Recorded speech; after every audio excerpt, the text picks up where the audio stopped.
Hey guys, ClindarnClindar.com, and of course the House of Biceps.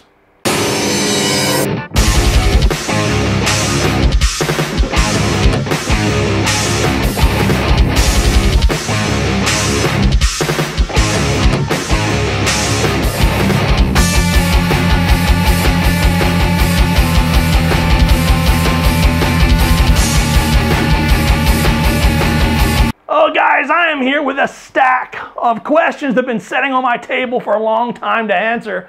I'm going to start knocking them out. So keep watching these videos as I post one every single day humanly possible.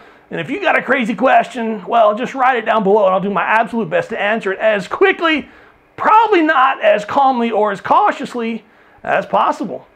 Oh, I mentioned this several months ago on Starting Strongman, and then I deleted it before I thought anybody saw it. So this individual saw it, had a screenshot, and sent it to me, and he said, Clint, what exactly was Thor's greatest lie of 2017? Man, old Thor Bjornsson, gosh. First of all, congratulations for winning World's Strongest Man 2018, as well as Europe's and the Arnold's. Cannot take that away from absolutely anybody. Fantabulous. But 2017 was pretty much the year of controversy for Mr. Thor. He really lost a lot of fans in 2017. I think the more people that got close to him in 2017, the more fans that he lost. I know he was in Cyprus, met a lot of people. A lot of people didn't like them after they met him. A lot of people that have been around him in competitions didn't like him after they were around him. It seems to be like a big, huge drama special going on or something. And of course, the big to-do at World's Strongest Man 2017, where he complained about all the Viking press mess and Eddie Hall and this and that, that's not going to make you any friends in this sport at all. It's just not. But none of that, absolutely none of that, was Thor's biggest lie of 2017. Thor's biggest lie of 2017 clearly was when he came down with Bell's palsy at World's Strongest Man, and he said that Bell's palsy did not affect his performance at all. Now, if any of you guys watching this video have ever had Bell's palsy, please comment down below, above, in the middle, wherever it is you can comment, however it is that you are watching this. I have had Bell's palsy before, and it's absolutely crazy. I came to the gym one morning. I remember it was a box squat morning. I got to the gym early, began training. Training session went okay. I remember it wasn't that great. I turned around to get something to drink, took a big drink out of my shaker cup, and the water just dribbled down the side of my face. And I remember laughing and thinking, man, you got a hole in your mouth. And with every drink that I took, it just seemed like I couldn't keep the water in my mouth. I finished the training session, drove home. By the time I got into my house and sat down and began to eat, I couldn't drink anything. I could barely talk. The side of my face was paralyzed, just like a straight line down the middle of my face. Could not close my mouth, couldn't move my mouth, could not blink my eye, couldn't move the side of my face. I began calling several people. I got really, really lucky. One of my pharmacist friends was right down the street. Her brother is a big-time neurologist in the country. Made a bunch of phone calls and we figured out exactly what it was. Nothing really could be done but sit and wait. There was a couple of antiviral medications that could be taken, but you're probably looking at no benefit whatsoever. So I trained for pretty much exactly 4 months, not being able to close my eye. I wore a patch, and I hated the goofy looking patches that I got from the hospital, so I went and got a cow patch, eye patch that I wore, because it hurt. Training out here in the dust gets in your eye.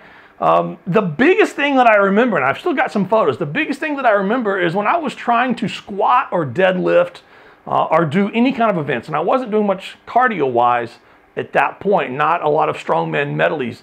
Loading Atlas stones, deadlifts, box squats, bench press, anytime that you have to hold your breath, to really suck air in and hold it, I couldn't. My mouth was open, so I could kind of close the area with my tongue, but I absolutely could not hold my air in. I couldn't brace. It was extremely difficult to do any kind of big lifts. And this was me not at World's Strongest Man. This was just me right over there in the squat rack. This was me going to my home every single night. And that plagued me. It plagued my numbers. I didn't fall off the face of the earth or anything, but it definitely had an effect on my numbers, my training, and my progress for a solid 4 months. So for anyone to say that they got Bell's palsy at World's Strongest Man, and during those 10 to 15 days it did not affect their performance at all, that's a lie. That's a whole lot of respect for that guy, because the guy legit has Bell's palsy. That's hard. And to stand up and say, no, didn't affect my performance, that's a lie.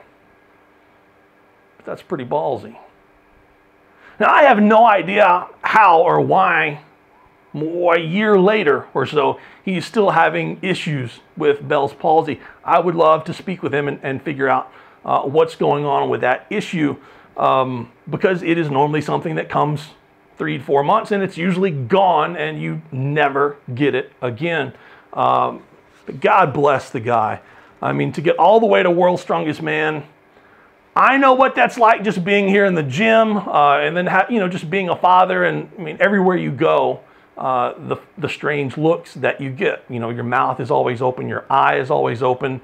You go from being able to talk normal to you can't really talk, and he's having to give interviews, and to have what could easily be an extremely embarrassing situation at a point in your life and a point in your career where you have to be perfect is extremely difficult. I don't think I could have got out there and really done anything, and yet the guy almost wins the doggone whole thing.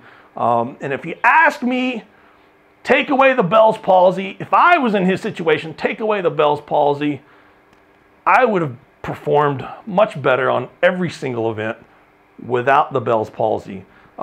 I think that was a much bigger factor in his performance, or his lack of winning at World's Strongest Man 2017 than the extra rep or two was on the Viking press. So Thor's biggest lie of 2017, saying that Bell's palsy did not hurt his performance. It's a big man right there.